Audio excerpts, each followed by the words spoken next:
Seigneur de l'univers, toi qui révèles aux petits les mystères du royaume. Alléluia, Alléluia, Alléluia.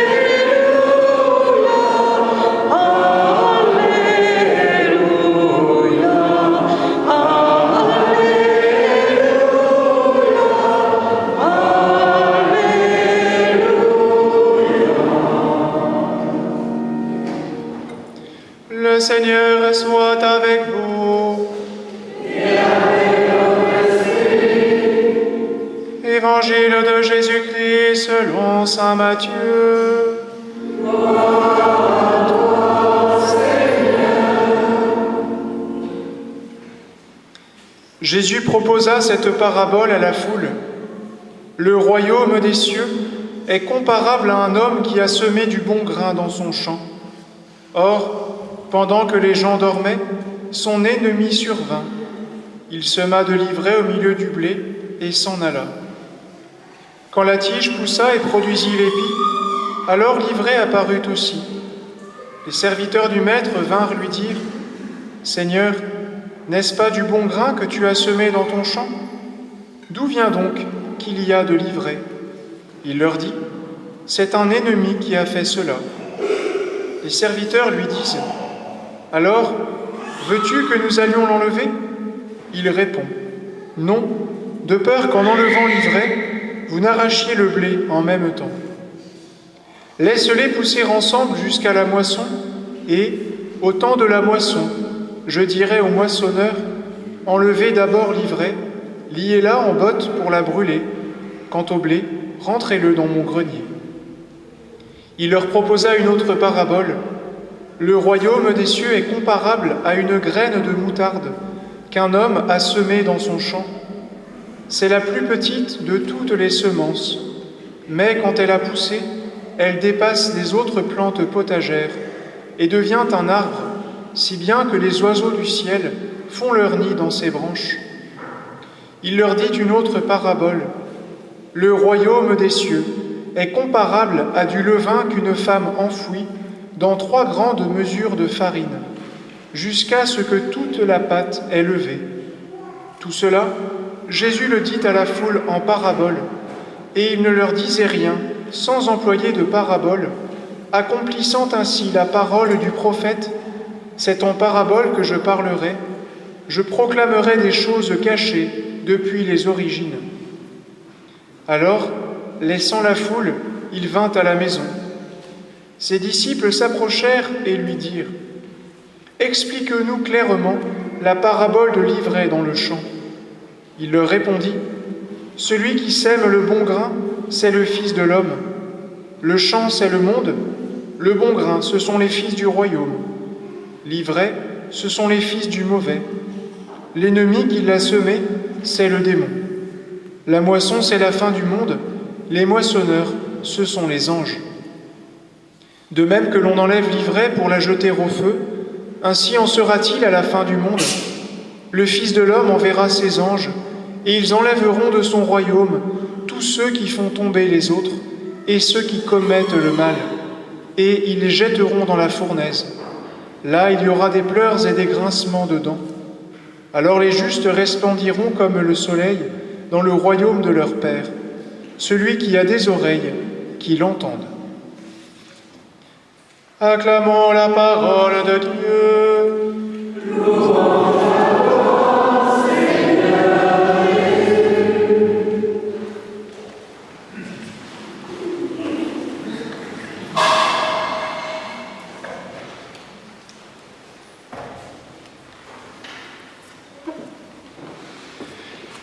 Le juste doit être humain. Chers frères et sœurs, comment ne pas avoir à l'esprit tant d'images de notre pape François ou encore de saint Jean-Paul II, étreignant tel enfant, prenant dans ses bras telle ou telle personne, quelle qu'elle soit, malade, infirme ou valide. Ce qui a fait dire à l'un de ses proches, saint Jean-Paul II, lors de sa béatification il y a 3 ans, il était si humain parce qu'il était dans le Christ.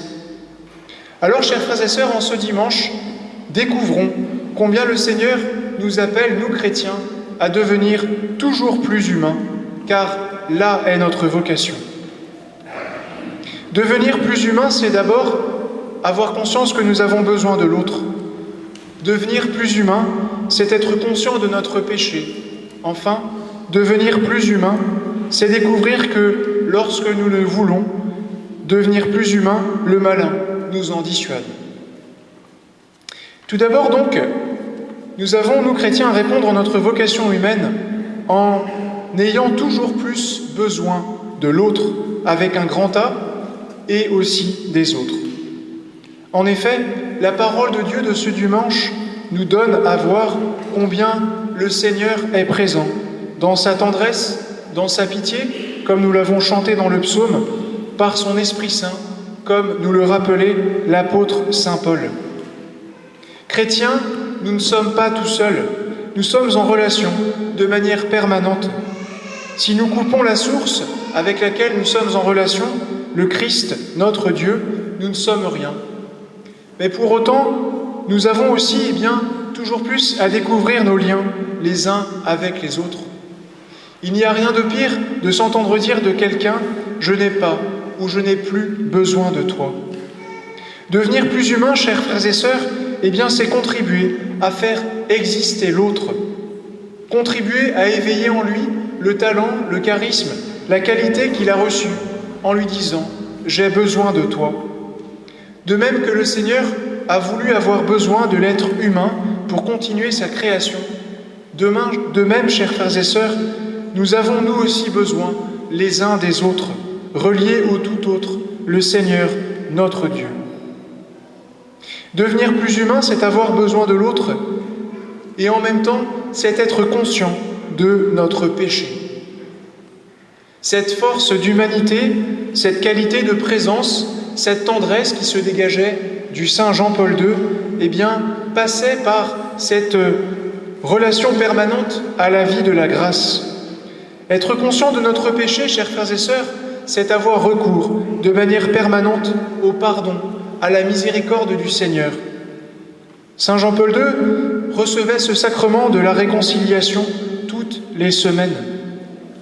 Nous pourrions être tentés, chers frères et sœurs, de porter sur l'ivraie un regard totalement négatif, en nous disant, au fond, l'ivraie, le péché, ma vie en est remplie. Si parfois nous pouvons avoir cette impression, pour autant, nous, chrétiens, ne nous arrêtons pas là. En effet, l'ivraie peut être le creuset, le lieu même où le Seigneur vient mettre à l'œuvre sa puissance. En effet, nous sommes, nous chrétiens, dans cette tension permanente, dans ce paradoxe, dans cette ambivalence de notre aspiration à être reliés au Christ et en même temps de nos limites, de notre péché. Et nous devons vivre avec cela, comme ont vécu les saints, sainteté à laquelle nous sommes nous aussi, chers frères et sœurs, appelés.